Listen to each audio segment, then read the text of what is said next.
Vous êtes témoins, et Dieu l'est aussi, que nous avons eu envers vous qui croyez une conduite sainte, juste et irréprochable.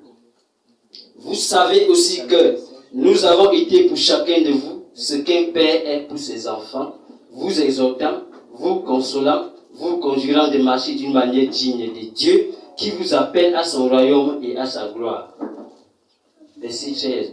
C'est pourquoi nous rendons continuellement grâce à Dieu de ce qu'en recevant la parole de Dieu, que vous avez, de la part de Dieu, que nous vous avons fait entendre, vous l'avez reçue, non comme la parole des hommes, mais ainsi qu'elle est véritablement comme la parole de Dieu qui agit en vous qui croyez.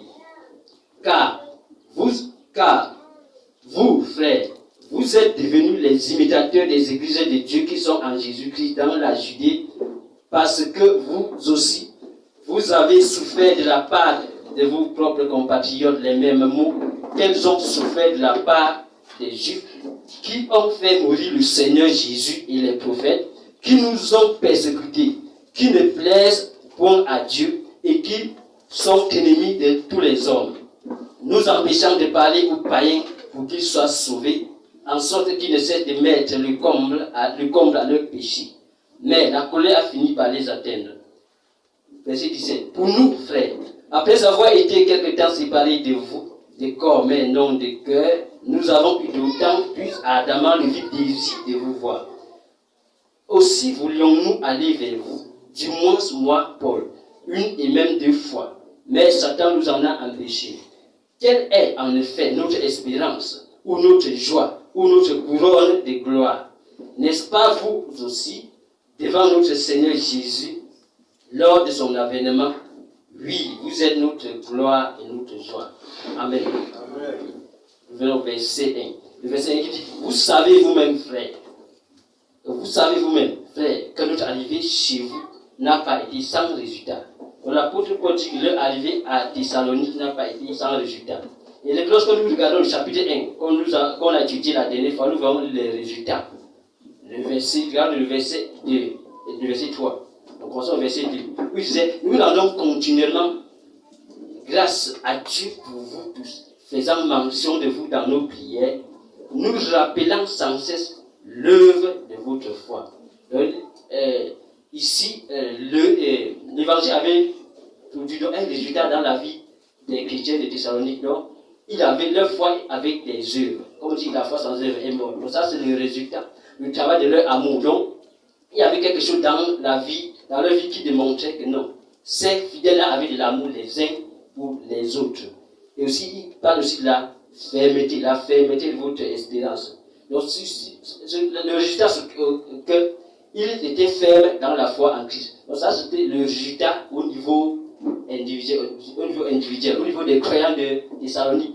Donc, maintenant, on voit notre résultat au niveau du corps du Christ.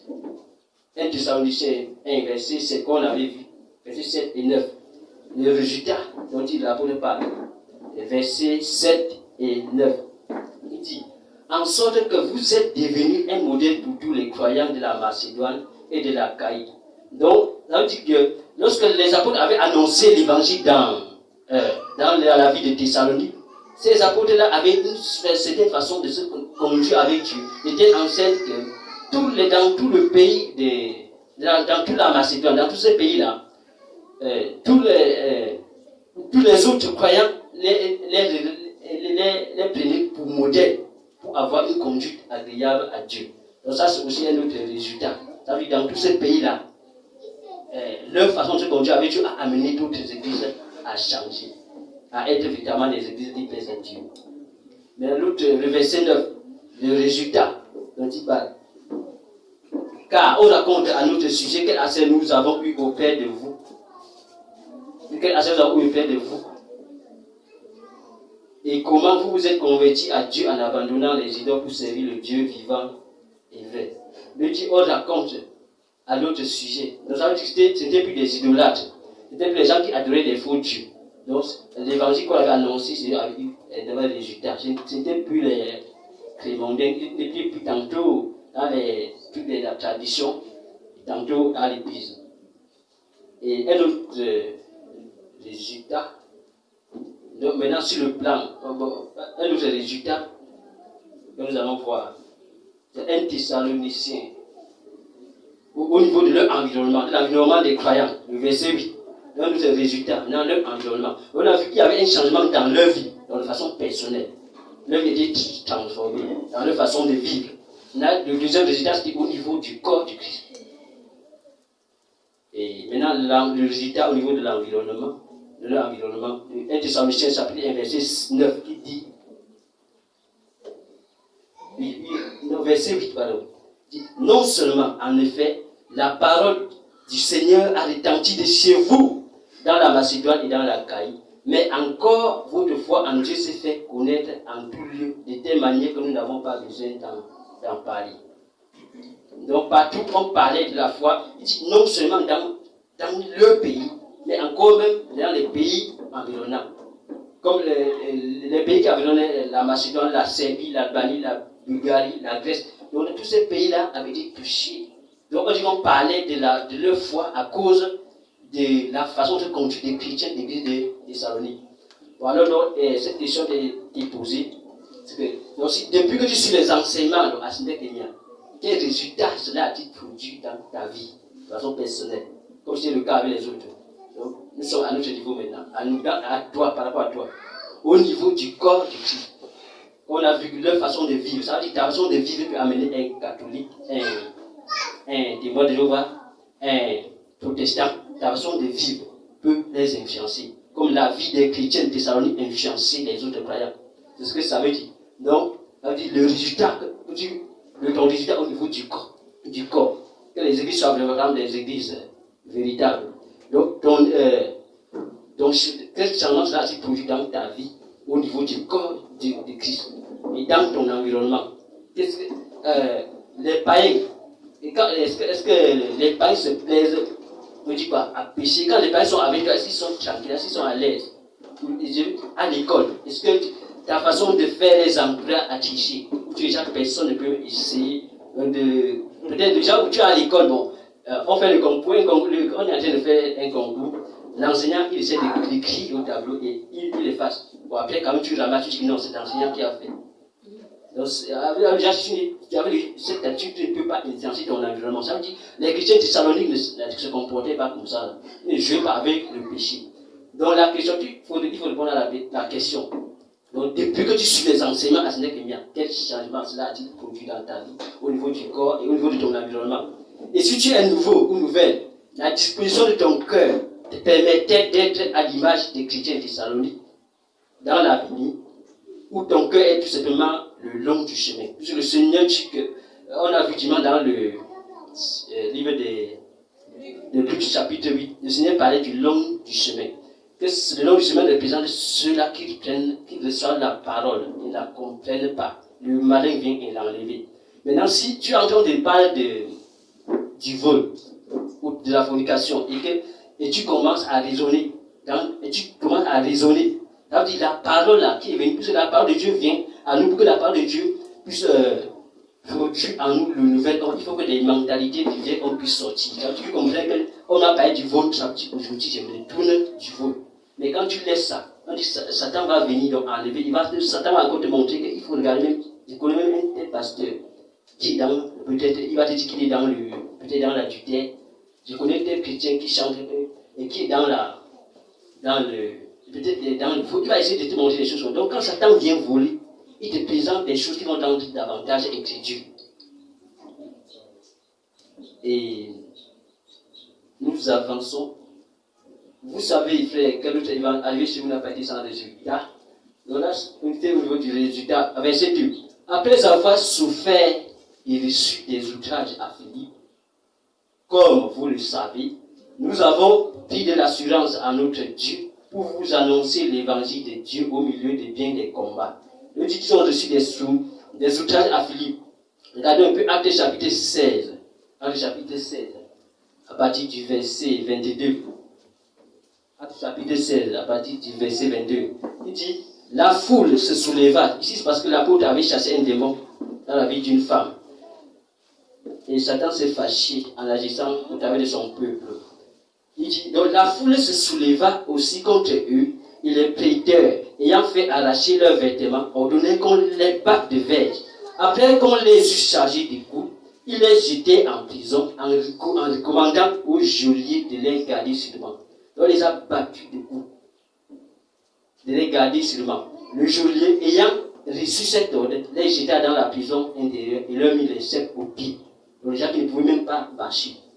Donc les apôtres, ils ont souffert à Philippe. Ici, nous verrons cette souffrance-là. Et le verset 33, dans la prison, les apôtres ont chanté, loué Dieu, et ont dit que les fondements de la prison furent ébranlés au même instant, toutes les portes s'ouvrirent et les liens de tous les prisonniers furent rompus. Et bon, le geôlier ici, il s'est converti. Parce que au verset 33, c'est celui qui va dire, on dit, il est pris, ici il s'agit du geôlier. Donc il est pris avec lui, à cette même heure de la nuit, il lava leur plaie. On les avait sérieusement battus. Donc ils ont vraiment souffert, comme il dit, là-bas ils ont souffert à Philippe.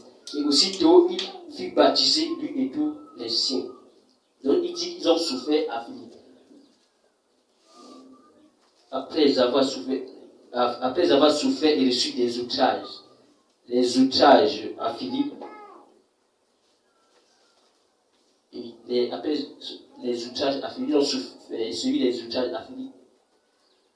Ils ont pris de l'assurance.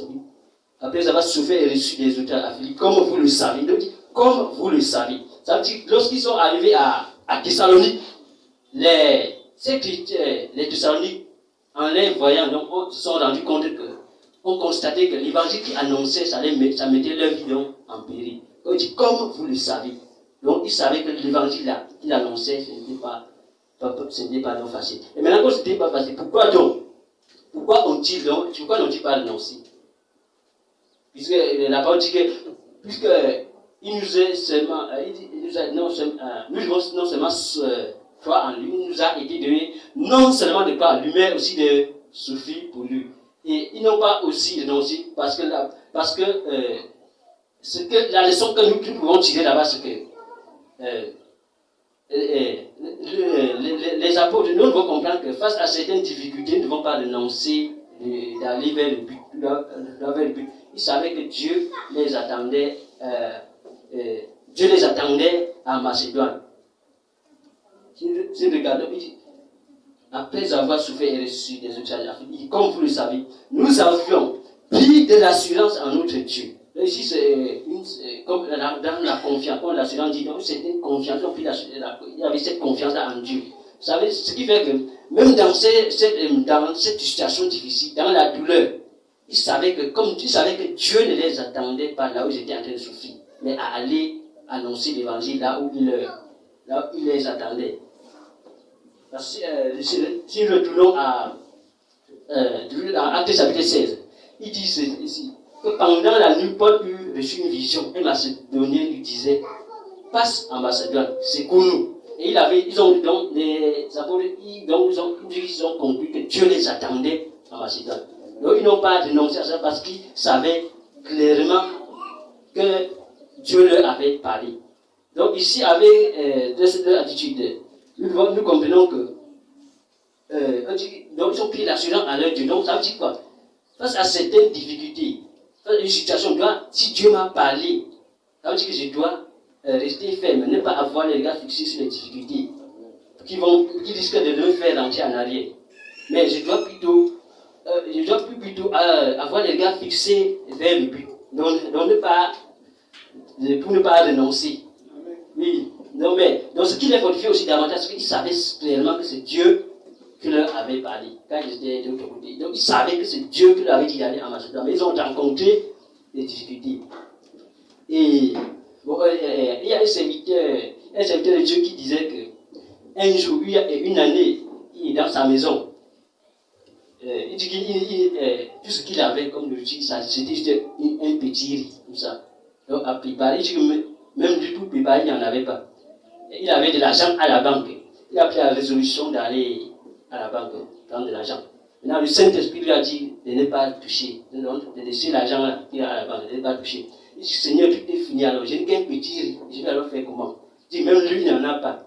Il dit, Dieu lui demande s'il ne peut pas préparer comme ça et manger. Alors il dit, ok, comme c'est toi qui as dit ça, Seigneur, je vais obéir. Il a préparé. Il dit que maintenant, au moment de préparer, il voit Dieu. Est-ce que c'est Dieu qui a dit de ne pas aller à la banque?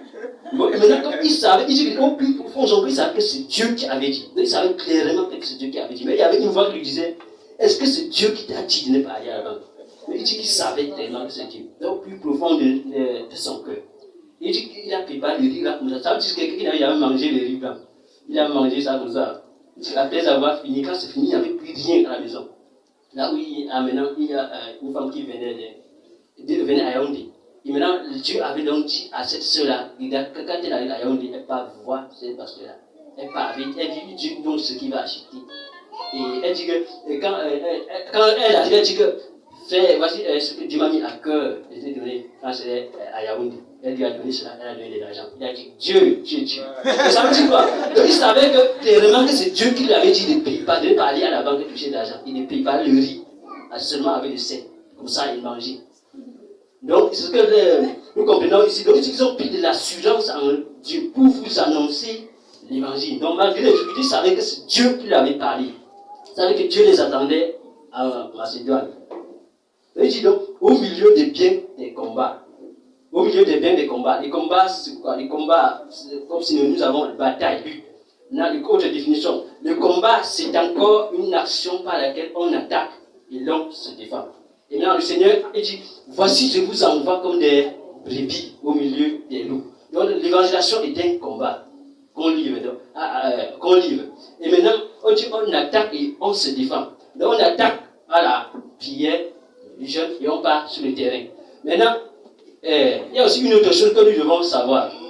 Nous ne devons pas dire dans nos prières, parce que ça, c'est une façon d'attaquer avant d'aller sur le terrain. Donc, on ne peut attaquer par la prière, par le jeûne, avant d'aller annoncer l'évangile. Maintenant, pour attaquer, nous ne devons pas dire dans nos prières ceci, que nous dépeuplons l'enfer. Maintenant, quand nous disons que nous dépeuplons l'enfer, ça veut dire, on dit pour envoyer au ciel, nous ne pouvons pas dépeupler l'enfer. Maintenant, nous sommes en train de nous inscrire en faux contre le passage qui dit qu'il est réservé aux gens de mourir une seule fois. Après quoi vient le jugement. Maintenant, ça veut dire donc, que ce que nous avons fait. Que lorsque nous prions de cette façon, les démons vont dire de nous. Et les païens qui nous écoutent vont dire, ok, donc comme ils disent qu'il n'y a pas de purgatoire, donc quand même, quelqu'un peut quand même arriver en enfer et une puissance de prier l'amène à passer de l'enfer pour le ciel. Donc, cette façon de prier n'est pas bonne. Et Dieu ne peut pas nous exaucer. Et maintenant, on dit dépeupler veut dire aussi dégagner ou vider. Dieu ne peut pas exaucer cette prière-là. Maintenant, Dieu, il ne peut pas dépeupler en fait. Ça veut dire quoi? Quand il dit il ne peut pas, Dieu ne parle pas en termes de puissance. Il ne parle pas ici à donc dépeupler à cause du respect de sa parole, de ce qu'il a dit. Parce que Dieu va dépeupler l'enfer, il va plutôt le vider dans le lac de feu. Donc ça veut dire que pour combattre, quand on dit une action par laquelle on attaque et l'on se défend, on doit attaquer, mais on ne doit pas dire qu'on va dépeupler l'enfer, mais on peut limiter le nombre de candidats qui ont entré d'aller en enfer, à la prière, le jeûne et l'évangélisation.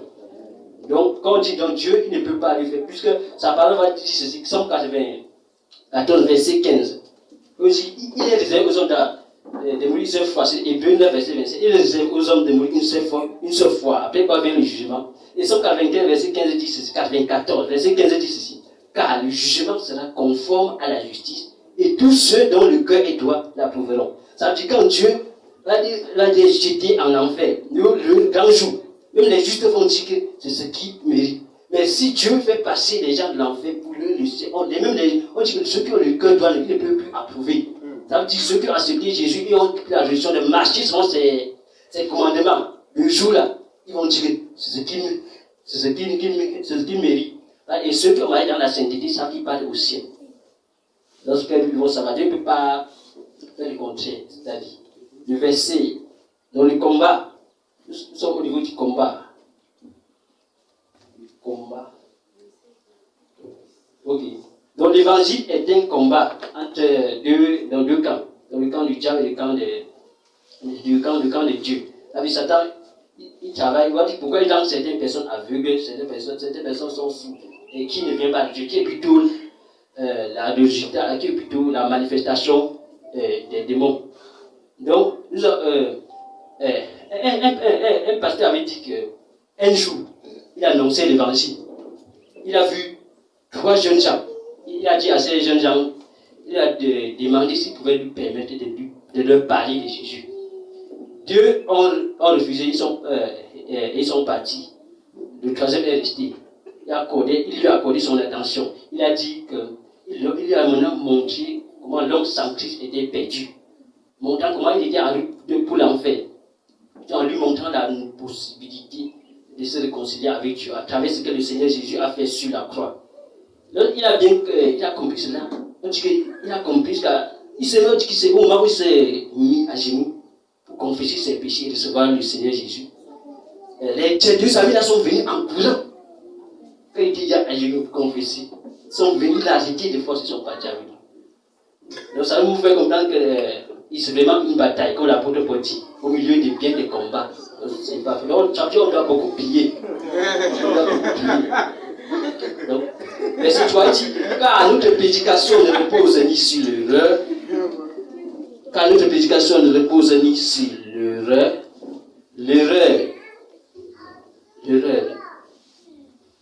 Car notre prédication ne repose ni sur l'erreur. L'erreur, c'est une fausse doctrine. L'erreur, ok. L'erreur, par définition, dit fausse opinion, fausse doctrine. État d'esprit qui tient pour vrai ce qui est faux, et réciproquement. Maintenant, au niveau de fausse opinion, maintenant, si nous regardons au niveau dans l'ensemble, on voit que celui-là, il y a quelqu'un qui a dit que il est Élie, non? Abraham. Alors, ça veut dire que c'est une fausse opinion. Donc, ce qui c'est parce que le Seigneur Jésus dit que Jean est l'Élie qui devait venir. Ça veut dire que les Abrahamites sont dans la fausse doctrine. Donc, maintenant, on dit état d'esprit qui tient pour vrai ce qui est faux. Et réciproquement. Donc, ça veut dire quelqu'un, par exemple, qui est peut-être dans une fausse doctrine où son pasteur, le pasteur, entre guillemets, est divorcé et remarié, et qui la personne comprend, oui, ça veut dire que donc, il y a des cas où on peut divorcer et se marier. Il dit ça. Maintenant, lorsqu'il va aller au niveau de la sainte doctrine, on va dire que ça ne se passe pas. Donc, là-bas, il avait compris, oui, là, oui, ça peut se faire. Maintenant, là où on est en train de dire la vérité, non, elle est encore en train de chercher la vérité. Ça veut dire qu'on dit qu'il tient, l'état d'esprit tient pour vrai ce qui est faux et réciproquement.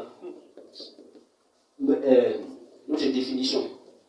Et maintenant, avec l'évangile, avec le Saint-Esprit, nous allons nous rendre compte que lorsque un cœur est vrai, l'erreur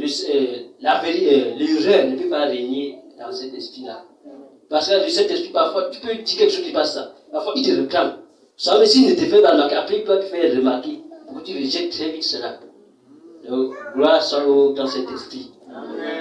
C'est vraiment l'enseignant des enseignants, la parole de Dieu. Et troisième,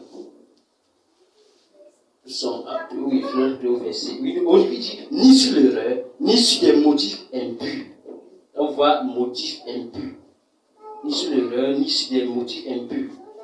Par des motifs impurs. On devait prendre un exemple. Il y a un païen qui avait chanté, il a dit ceci. Il dit que dans un pays, non, je pense que c'était ici au Cameroun, il dit que il y avait un monsieur, je ne sais pas si c'était un pasteur ou un prêtre. Maintenant, un jour, les gens, comme les socialistes, ils se sont introduits dans l'église. Les gens se sont introduits dans l'église. Ils voulaient tirer. Et maintenant, il y a une jeune fille qui s'est levée, a dit que celui que vous voyez là, c'est notre dirigeant, notre serviteur de Dieu. Nous, c'était le pasteur, le prêtre, il a dit qui t'a dit que je suis pasteur? Parle de toi et non de moi. Maintenant, il a dit quoi? Donc maintenant, le motif impur. Il dit que quand il a fini ses études, il n'avait plus rien à faire, donc il était au chômage. Voilà pourquoi il a cherché l'église. Il est entré dans l'église. Il n'était pas un serviteur de Dieu. Donc ça veut dire, le motif impur, c'est parce qu'on peut servir Dieu pour s'enrichir. Donc le service de Dieu, c'est une façon de lutter contre le chômage. C'est une façon de lutter contre le chômage. Là, c'est un motif impur. Donc quoi qu'on va, c'est devenir serviteur de Dieu pour s'enrichir. Là, c'est un motif impur. Il dit des motifs impurs. La notre prédication ne repose ni sur l'erreur, ni sur des motifs impurs, ni sur la fraude. Et la fraude, on dit que la fraude, c'est l'action faite de mauvaise foi au préjudice de quelqu'un. Et dans dans les Philippiens, l'apôtre Paul va parler de certaines personnes. Philippiens chapitre 3, verset 7. Il va, ici nous voit un peu comme la faute de l'autre, il dit, mais ces choses étaient, c'est pas ce chapitre. Voilà, et au Philippiens chapitre 1, verset 15, il dit, quelques-uns, il est vrai, prescrits par envie et par esprit de dispute, mais d'autres le prêchent avec des dispositions bienveillantes. Ça veut dire ici que ce qui, mon disposition bienveillante ici, ça veut dire que c'est par amour qui va prêcher l'évangile pour que le païen soit sauvé. Mais on dit la faute ici, on avance d'abord, la disposition bienveillante. Ceux-ci agissent par amour, sachant que je suis établi pour la défense de l'évangile. Tandis que ceux-là, animés d'un esprit de dispute, annoncent Christ dans des intentions qui ne sont pas pures et avec la pensée de me susciter quelques afflictions dans mes liens. Donc maintenant,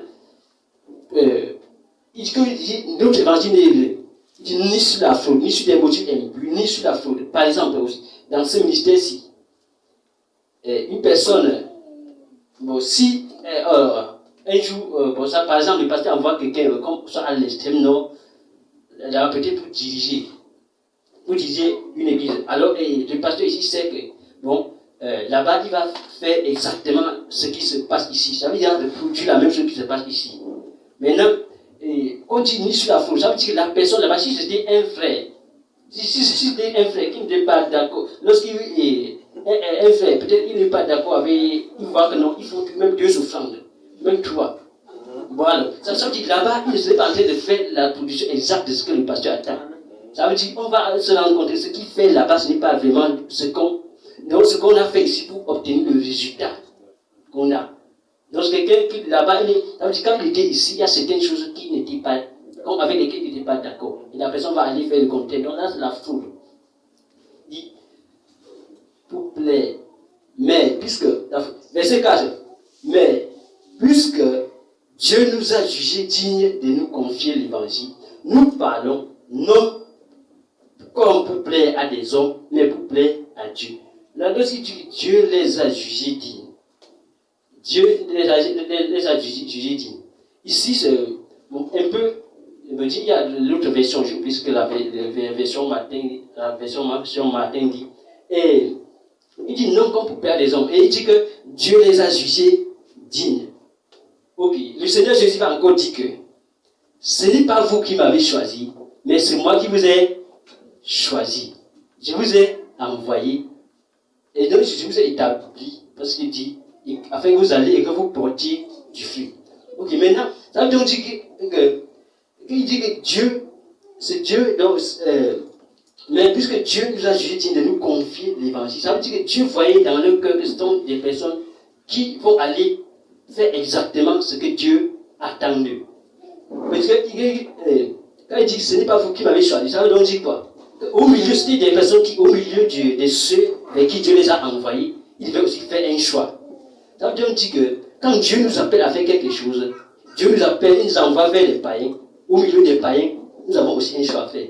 Maintenant, qui doit être notre choix au lieu de cela? Ok. Qui doit être notre choix? Dieu dit, ce n'est pas vous qui m'avez choisi. Et il dit que Dieu les a jugés dignes. Mais ça veut donc dire que quand Dieu nous envoie, il nous choisit, il nous envoie vers des personnes. Il dit qu'il ne parlait pas pour plaire comme pour plaire à des hommes. Ça veut donc dire qu'au milieu de ces gens avec qui Dieu les a envoyés, Dieu était leur choix. Maintenant, quand Dieu est ton choix, tu restes dans le standard de Dieu. Tu ne cherches pas à flatter. Tu ne cherches pas à leur plaire. Ça veut dire, il dit comme pour plaire à des hommes, donc ce n'est pas pour plaire à des hommes. Ça veut dire, donc, par exemple, nous allons prendre un exemple. Par exemple, si Dieu t'envoie vers une femme qui est dans le concubinage, Dieu t'envoie d'aller et lui annoncer l'évangile, c'est l'évangile de quitter. Maintenant, si tu arrives chez cette femme-là, tu vois qu'elle est dans une situation vraiment, elle te dit, elle a les enfants, elle dit que l'enfant que tu vois, si celui-là, il n'a pas d'habit, comme tu vois là, parce que le mari ne fait rien, celle que tu vois là, elle a les habits comme tu vois là. Et l'autre que tu vois, il n'a pas de chaussures. Quand tu les regardes, et elle te dit que son mari, son concubin, il dit qu'il a perdu son travail depuis. Et nous sommes ici, on a fait plusieurs mois, on n'a pas payé. Ça veut dire, quand Dieu t'envoie vers cette femme-là, et comme pour faire de Dieu ton choix vers cette femme-là, ça veut dire tu dois comprendre que. Donc, ça veut dire, sa situation, ça implique la compassion, n'est-ce pas? Mais si tu dois comprendre, tu ne peux pas être plus compatissant que Dieu. Donc tu dois comprendre que. Tu dois. Parce que ces sentiments-là, ça peut t'amener à. Je veux dire quoi? À dévier. Donc, à ne pas rester. Donc, à comprendre la femme. Voilà ce que je dis. À comprendre sa situation. Ça veut dire, quand on fait de Dieu, si nous faisons de Dieu notre choix, nous ne pouvons pas comprendre les gens. Ça veut dire que Dieu a dit que tu quittes. Ça veut dire quand tu pars, quand je pars, tu pars, tu sais, voici ce que je compte avoir en retour. Ça veut dire, je veux tenter, sachant que je lui dis, de sortir, et que c'est ce que Dieu attend. Ça veut dire que nous, si nous regardons le jeune prophète, dans un roi, c'est un roi de 17 ou 16 ans. Un roi 13. Quand Dieu l'a envoyé quand Dieu l'a envoyé aller prier contre l'autel de Baal, Dieu lui avait dit qu'en rentrant, il ne passera plus par le même chemin. Il ne doit rien manger. Ça veut donc dire maintenant, le jeune prophète, ce qu'il devait garder, il veut savoir que ce que je dois faire pour être trouvé comme un serviteur fidèle. Il faut qu'en rentrant, je ne passe pas par le même chemin. Et que si quelqu'un me dit là-bas, ou le contraire, ce qu'on m'a dit, alors cette personne-là serait considérée un peu comme le diable. Ça veut dire que quand le vieux prophète là devait lui dire que Dieu va aussi parler, il dit que Dieu va pas, il devait savoir que ça c'est le diable. Ça veut dire en partant, quand Dieu envoie, tu sais déjà ce qu'il a dit. Tu sais, donc ça veut dire quand tu pars, tu sais que tu te mets dans ta tête que je suis aussi au retour avec tel résultat, telle chose qu'il m'a dit. Ça veut dire que tu t'amènes à être exact dans ce que Dieu a dit. Sinon, tu vas aller là-bas essayer de comprendre les gens. Okay. Le verset. Donc, Dieu sonde leur cœur. Dieu. Ok. Le verset 4. Ok. Ok. Bon, oui, nous voyons que. Oui, autre chose qu'on allait oublier. Donc, parlant de la compassion, donc, il y a la complaisance. Donc, la complaisance, c'est un type de compassion, il y a un type d'amour, peut-être mauvaise compassion ou mauvais amour. Cela vise à ce que, à faire quoi? À maintenir, à ce que le pécheur soit maintenu dans un état malheureux. Parce que quand tu vois que tu éprouves ta compassion, Dieu, le Seigneur l'aime plus que toi. Parce qu'il sait que s'il meurt dans cet état, il va aller plus souffrir, puisqu'il est en train de souffrir. Donc il y a éviter ça là. La complaisance, quand on part, quand il nous envoie, si nous ne faisons pas de lui notre choix devant celui qui nous envoie, on va être complaisant. On va manifester le faux amour et la fausse compassion. C'est le verset 5. Jamais, en effet, nous n'avons usé des paroles flatteuses pour l'évangile du Seigneur. Nous avons usé des paroles flatteuses. Paroles flatteuses. Flattées, paroles flatteuses. Flatteuses. Donc, nous prenons flatter. Flatteuse qui vient de flatter. Flatter qui veut dire louer excessivement. Donc, nous sommes au niveau de la parole flatteuse. Flatter veut dire louer excessivement dans le dessein de plaire, de séduire, d'exploiter. Maintenant, les paroles flatteuses. Nous savons donc que les faux prophètes, tous ces faux gens-là, ils font usage des paroles flatteuses au profit de ceux qui les écoutent. Maintenant, dans un autre sens, prenons la sémence dans la bonne terre. Maintenant, on dit que flatter veut dire louer excessivement dans le dessein de plaire, de séduire, d'exploiter. Maintenant, si une semence qui est au niveau de la bonne terre, louer cette semence excessivement, ça veut dire le frère là ou la soeur là, qui a le cœur bon et honnête, déjà que le Seigneur nous a montré. Donc, c'est une personne qui a le cœur bon et honnête, quelqu'un qui entend, qui rejette le péché, qui avance avec le Seigneur. Donc maintenant, quand lui, cette personne excessivement, par exemple, ça veut dire quoi? Dans cette guide des faux prophètes, une personne qui a crié et s'est retrouvée plutôt vers ceux qui ont la parole, qui font usage des paroles flatteuses. Ça veut donc dire quoi? On dit louer excessivement. Donc par exemple, ça veut dire, on leur dit quoi? Tu es la tête et non la queue. On dit c'est toi qui dois gérer. Ça veut dire quoi? Les païens ne doivent pas te commander. Ça veut dire qu'on parle quoi? Du mariage. Donc maintenant, on les loue excessivement. Ça veut dire une façon de les faire sortir du calvaire de Dieu pour chercher à obtenir des choses que Dieu avait réservées, avait prévu qu'ils devaient obtenir après qu'ils soient bien enracinés dans la parole. Donc on les loue excessivement pour les faire sortir. Ça veut dire certainement sont des choses que Dieu avait prévues, mais en son temps, mais après qu'ils soient enracinés dans la parole. Maintenant, donc, les gens là, les amènent à sortir du calvaire de Dieu, du dessein de Dieu. Donc on dit que pour plaire, il séduit. Parce qu'on dit souvent quoi? Le flanc de connexion. Il veut le flanc de connexion. On dit pour faire quoi? Pour les exploiter. Et ici, c'est la semence, ou semence dans la bonne terre. Et par exemple, nous avons dit ceci. Les faux gens là, les gens qui font genre des paroles flatteuses, donc pour faire sortir la semence au niveau de la bonne terre, du plan de Dieu.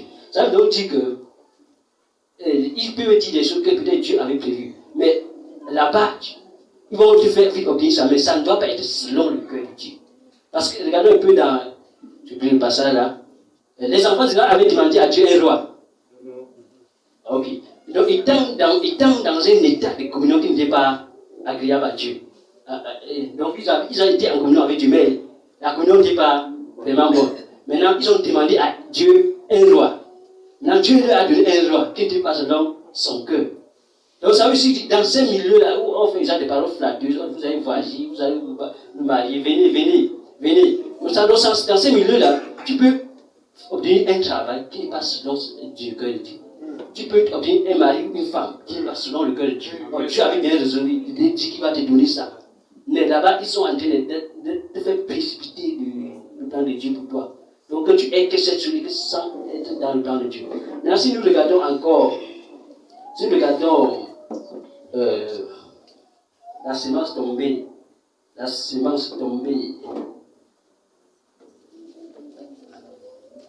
semence parmi les épines. Ok.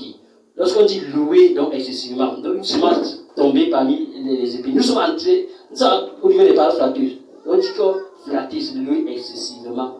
C'est l'une des définitions. Il y a plusieurs définitions, mais nous avons pris celle-ci.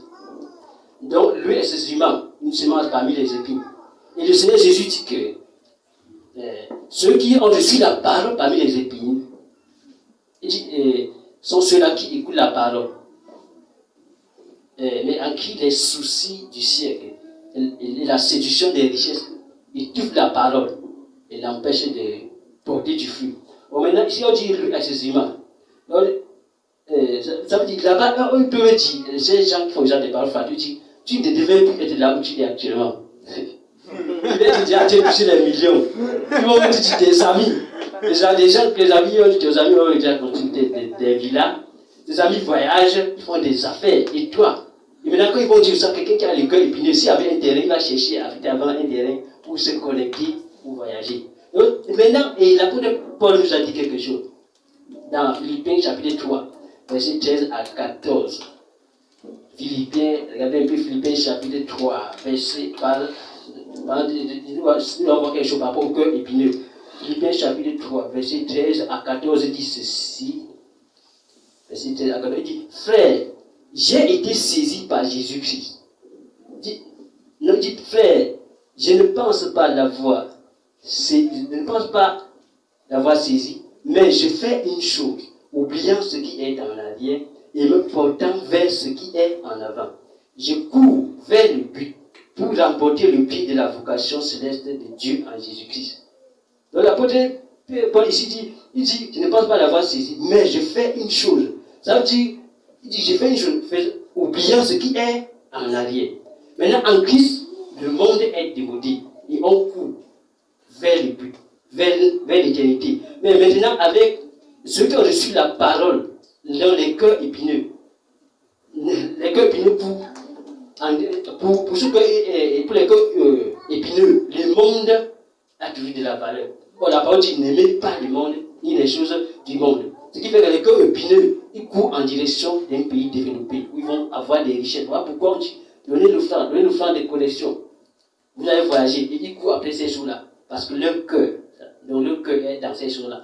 Et maintenant, une sémence dans la bonne terre peut être dans ces milieux, mais elle ne peut pas trouver une pleine satisfaction. Il y a un jour que la personne va finir par sortir. Mais les cœurs épineux sont toujours dans là où il y a les paroles flatteuses. Parce que là-bas, on ne les amène pas à abandonner le péché. On leur donne plutôt les choses secondaires qui étaient censées être les choses. Donc on les donne des choses, oui. Donc, les choses qui, selon le Seigneur, devaient être secondaires. Puisqu'en Christ, c'est Christ qui va avoir la première place. On a dit chercher premièrement le royaume des cieux. Ici, l'apôtre Paul dit cours vers, il dit je cours vers le but pour apporter le prix de la vocation céleste. Mais les cœurs épineux courent vers les pays développés. Quand vous allez voir ici, cours après le mariage, après le travail, les choses du monde. Donc, il y a des paroles flatteuses. Jamais nous n'avons utilisé des paroles flatteuses, comme vous le savez. Jamais nous n'avons eu la cupidité pour mobile. Ça veut dire ce qui les a amenés à annoncer l'évangile, ce n'était pas parce qu'ils voulaient s'enrichir. Parce que Dieu les avait envoyés et qu'ils aimaient le Seigneur. Et ils voulaient aussi que les païens soient sauvés. Dieu en est témoin. Dieu en est témoin. Dieu en est témoin. Et vous? Dieu en est témoin. Verset 6. Maintenant, nous sommes au verset 6. Verset 6 dit, nous n'avons pas cherché la gloire qui vient des hommes. Il dit ça. Nous n'avons pas, il faut dire, là on le prend le verset. Nous n'avons pas cherché la gloire qui vient des hommes. Quand tu dis ça, tu comprends que ça dit quoi? Nous n'avons pas cherché la gloire qui vient des hommes. L'Église souffre de ces choses aussi. Nous n'avons pas cherché la gloire qui vient des hommes, ni de vous, ni des autres. Nous aurions pu nous imposer avec autorité comme apôtres de Christ. La gloire qui vient des hommes. Quand nous regardons, vraiment, lorsque la gloire qui vient des hommes, ça veut dire que quelqu'un il veut entrer dans l'église, il dirige, mais il faut que les gens se lèvent parce qu'il veut entrer. Donc, maintenant, quelqu'un on met le tapis rouge à l'église. Là, c'est la gloire de qui? La gloire des hommes. Quand tu entres, les gens se lèvent. C'est la gloire de qui? La gloire des hommes. Dans l'église, il y a le numéro 1 dans l'église, dans toutes les générations, comme la Bible dit, en lui la gloire, dans Éphésiens chapitre. Il dit en lui la gloire au siècle des siècles et en Jésus-Christ, dans toutes les générations. Dans l'église, la gloire, c'est la gloire de Jésus-Christ. Tu mérites quoi pour quand tu entres, le peuple de Dieu qui a sauvé par son sang versé se mettre debout. Tu mets le tapis rouge. Tu entres, ça c'est la gloire qui vient des hommes. Et les gens courent à côté de ta voiture, tu es dans la voiture, on court à côté. On court. C'est vrai, du Seigneur. Tu es là. Vraiment. Le Saint-Esprit là, non, c'est dans d'autres dimensions là-bas. Bon, et il y a une chose qui va beaucoup te dépasser avec les sœurs, je ne comprends pas. Okay. Il y a une chose que depuis là que moi j'écris, ça me dérange beaucoup. Maintenant, comment tu peux être même une sœur là? Quand ton mari entre dans l'église du Seigneur, on se lève. Mais quand oh Seigneur, on vient marcher le tapis rouge. Ça veut dire toi et ton mari, vous êtes dans la voiture, on court au côté. Et tu dis que c'est Seigneur, tu dis toi-même tu as cru en Jésus. Donc il y a quelque chose avec les sœurs que moi je ne comprends pas. Depuis que je sais encore de regarder. Moi je regarde l'église, je ne peux pas la confier. Ça veut dire tu vois une sœur qui a refusé de dire que ça veut dire s'opposer fortement à son mari, que cette façon de faire ci. Ça veut dire qu'elle s'oppose à ce que les gens, on entend vraiment ce qui se passe. Ça veut dire à cause de son amour pour le Seigneur. Donc c'est comme si les sœurs croient pour un temps. Depuis que je regarde l'église, c'est des sœurs croient pour un temps. Ça veut dire, déjà là-dedans, ah, Seigneur. J'ai pas encore vu une sœur qui s'oppose. Il y a une sœur. Ah, béni soit le nom du Seigneur. Mais dans la plupart des cas, quand je vois les sœurs,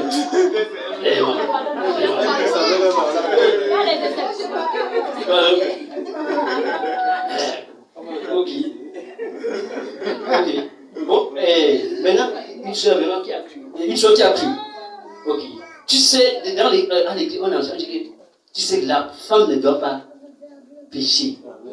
1 Timothée 2, verset 12 dit, je ne permets pas à la femme d'enseigner. Il dépend de l'autorité sur l'homme. Maintenant, ce qui a suivi cette doctrine-là, un jour son mari, la mère était pastoresse, et elle accepte. Mais donc, les gens disent, oh Seigneur. Elle accepte alors que elle sait bien que Dieu a dit, il dit qu'on ne permet pas à la femme d'enseigner. Parce que quand Dieu dit, je ne permets pas à la femme d'enseigner, ne pas permettre veut dire quoi? Ne pas empêcher, ça veut dire empêcher de faire. Ne pas permettre d'enseigner, c'est ne pas permettre de faire. Donc, ça veut dire quand Dieu parle là, on comprend que la femme a elle a la capacité d'enseigner. Elle peut enseigner. Mais Dieu dit que je ne permets pas. Mais quand il dit que je ne permets pas, donc ça veut dire que si tu es dans une église de sainteté, une église où on enseigne, on dit qu'on est en train de dire ces choses, tu comprends qu'elle ne permet pas à la femme d'enseigner, et que tu te dis par exemple que bon, et que tu te dis que bon, l'église, comme Dieu dit qu'il ne permet pas d'enseigner, bon, tu lis, il y a 1 Timothée 2, verset 15. Disons un peu, chers frères, 1 Timothée 2, verset 15. 1 Timothée 2, verset 15. 1 Timothée 2, verset 15 dit ceci. Et verset 15. Voilà, il dit, elle sera néanmoins sauvée. Parce que, puis le Seigneur a d'abord dit qu'elle ne doit pas enseigner. Elle sera néanmoins sauvée en devenant mère si elle persévère avec modestie dans la foi, dans l'amour et dans la sainteté. Maintenant, après la sainteté, il y a aussi ma modestie ici là. Ça a beaucoup attiré mon attention. Maintenant, on dit la modestie, c'est quoi? Retenue dans la manière de penser et de parler de soi. Maintenant, quand Dieu dit que Dieu pense que toi, tu ne dois pas enseigner. Ça, c'est la pensée de Dieu. Dieu a dit. Parce que la pensée de Dieu te dit, tu dois t'aider. Maintenant, si tu te dis, bon, à l'école de dimanche, souvent, j'interviens et les gens sont bénis. J'interviens. Peut-être tu peux dire qu'il y a certains frères qui ne s'expriment pas. Ça veut dire que, tu dis que moi, ça veut dire si j'avais cette possibilité. Quand tu es en train de dire ça, si j'avais cette possibilité, ça veut dire que devant Dieu, il te voit dans l'église, que tu n'es pas dans le couloir des femmes. Ça veut dire que la parole n'est pas dans ton cœur, et plus tard tu épouses un genre de ce faux frère là. Quand il va te dire que tu seras pasteur, tu vas accepter. Donc il y a ça, il ne faut pas dire que, parce qu'on dit que la retenue, il est retenu dans la manière de penser. Dans les exhortations que tu veux faire et au sœurs, quelle est ton attitude par rapport à ça? Tu peux te dire que non, si j'étais là-bas, avec ce que je sais, on dit que de la retenue, ça veut dire quoi? Dieu, en écartant la sœur, a voulu me la maintenir dans cette position afin qu'elle soit sauvée, qu'elle ne soit pas. Donc, qu'est-ce qui évite cet esprit peut facilement l'avoir en enfer. Comme dit que même ceux qui enseignent là sont jugés doublement. La retenue dans sa façon de penser et de parler de soi. Donc maintenant, autre chose qu'on doit comprendre. Maintenant, il y a une autre chose, c'est que les paroles, je ne sais pas, qu'on a dit que peut-être qu'on les laisse pour un temps. Ok. Ne dis pas, bon, puisqu'on est dans mon dit, ne dis pas que tous les seuls de façon générale, surtout ceux qui épousent, quand je regarde surtout les serviteurs de Dieu, les soi-disant serviteurs de Dieu. Je parlais surtout par rapport aux serviteurs de Dieu. Mais je pense déjà les écoles productives pour montrer ce que les sœurs sont venus, c'est pas vraiment. Ça va faire un genre. Donc, ça veut donc dire que quand Dieu t'a choisi, bon, il y a quelque chose. Ok. Au niveau de, on dit quoi? La façon, on dit retenue dans la manière de penser et de parler de soi. Maintenant, il y a aussi autre chose peut-être qui peut amener ces sœurs-là qui ne comprennent pas. Que surtout dans ce Timothée, que le verset ici qui parle de la modestie nous révèle un peu. Donc, c'est sûr que quand on dit la retenue dans la, donc, prenons dans la manière de parler de soi. Maintenant, qu'est-ce que Dieu dit de toi? Et maintenant, quand tu es marié, quand tu es avec ton mari, qu'est-ce que ton mari ça veut dire? Donc, il ne faut pas permettre que ton mari te met à. Je veux dire qu'il ne faut pas permettre que ton mari t'élève à un. Il t'élève plus que Dieu ne t'a élevé avec des paroles. Parce que tu peux être même vrai. C'est ce que c'est le 1 Timothée 2, verset 12 qui nous permet de comprendre. Peut-être quand ces ceux-là sont mariés, leur mari essaie de les élever par certaines paroles. Des paroles un peu flatteuses. Vous voyez un peu. Maintenant, je sais, des paroles qui vont élever leur cœur. Et un jour, cette sœur qui était même vraie, elle finit par céder parce que la manière dont son mari est en train de l'élever. Donc, c'est des paroles qui peuvent élever son cœur. Maintenant, pour éviter ça, il faudrait que si ton mari dit des choses que tu vas renoncer, ça ne te met plus là où Dieu a dit que tu es. Donc, une façon de t'élever. Donc, tu dois lui dire. Là, ça va l'amener à ne plus essayer de t'exalter. Je veux dire, parce qu'il y a. Quand on était à l'école, peut-être c'était en quatrième. Il y a un enseignant, il y avait une œuvre là. Un jour, l'enseignant là, l'enseignant a expliqué, il a fait comprendre que le garçon là était en train de dire à la fille des choses qu'il ne peut même pas faire. Donc, le garçon disait à la fille il dit que tes désirs n'auraient pas besoin de n'être. Quand je te regarderai, je les surprendrai dans tes yeux. Je les devancerai. Vous voyez, je les devancerai. Donc maintenant, l'enseignant nous disait quoi? L'enseignant nous disait qu'il a dit une chose. Donc si tu peux la pratiquer, quelque chose qui ne peut pas. Tu vas regarder, surprendre c'est un désir. Ça veut dire à chaque fois que. Donc pour que tu aies besoin de ça, que tu avais déjà fait ça. Ça veut dire quoi? Ça veut dire quoi? Même les soeurs dans le mariage, donc on doit éviter un peu ça. Quand il a réduit dans la façon de parler de soi. Qu'est-ce que Dieu dit de toi? Et maintenant, qu'est-ce que ton mari dit de toi? Est-ce que ce que ton mari dit est en accord avec ce que Dieu dit? Ou ça, quelque chose qui te lève? Est-ce qu'un jour, quand le Seigneur juste te veut, tu vas te payer. Tu vas dire que tu es pastis. On passe vraiment le temps. Quand tu es auquel, quand tu veux quel verset? Et pour lequel? Verset 7. Verset 7. Mais nous avons été pleins de douceur au milieu de vous, le temps. Il faut bien donner quand les questions passent aux questions. Les questions posées. Ça veut dire au niveau des questions. Mais nous, en attendant, je prends ce verset. Mais nous avons été pleins de douceur au milieu de vous. De même qu'une nourrice prend un temps de soin de ses enfants. Dans la douceur, il dit dans la douceur, c'est une faculté morale à ne pas heurter autrui. On dit une faculté morale. Il disait donc à ne pas peut-être heurter autrui. Donc à chercher peut-être à être conciliant avec l'autre. Maintenant, si nous regardons dans la Bible, on voit le Seigneur Jésus au temple, avec ceux qui étaient en train de faire le contraire. Est-ce qu'il était doux? Il a manifesté. Maintenant, ils ont été doux avec ces gens-ci. Ça veut dire que les gens-ci avaient des cœurs pour comprendre la parole de Dieu. Et maintenant, ils ont été douces pour les aller de l'avant. Mais à certains niveaux où on se comporte, on va se révéler. Dans la douceur, là, il y a à un certain niveau où on ne peut plus. On ne peut pas plus manifester cette douceur. Nous voyons le Seigneur dans le temple, quand les gens vendaient les choses de contraire, Dieu avait dit la même chose dans la maison de prière. Quelqu'un a une question? Question? Ok, nous avons des questions ici donc à vous poser. Questions à poser. Les questions à poser, ok. Ici, c'est aux sœurs mariées. Les valeurs que le Seigneur Jésus te donne lors des enseignements, des études bibliques et lors de tes méditations personnelles.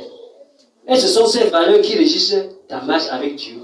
Ou c'est juste des valeurs temporaires. Ça veut dire que tu es juste Dieu pour un temps et que ton mari peut aussi lui-même les changer. Ou ton mari, les gens, il peut aussi changer. Parce qu'il a une autorité, ça veut dire, ce qu'il dit, ça veut dire juste de qui seulement. Tu n'es pas le Seigneur. Alors, nous avons vu que le Seigneur Jésus, quand nous envoie, nous devons arriver le verset en fait de Dieu notre choix. Donc, dans le mariage, tu t'es marié et ton mari a été ton choix absolu. Et comme le Seigneur Jésus maintenant occupe-toi de deuxième position. Donc, il faut répondre dans cette question. Donc, ce sont ces valeurs qui régissent ta marche avec Dieu.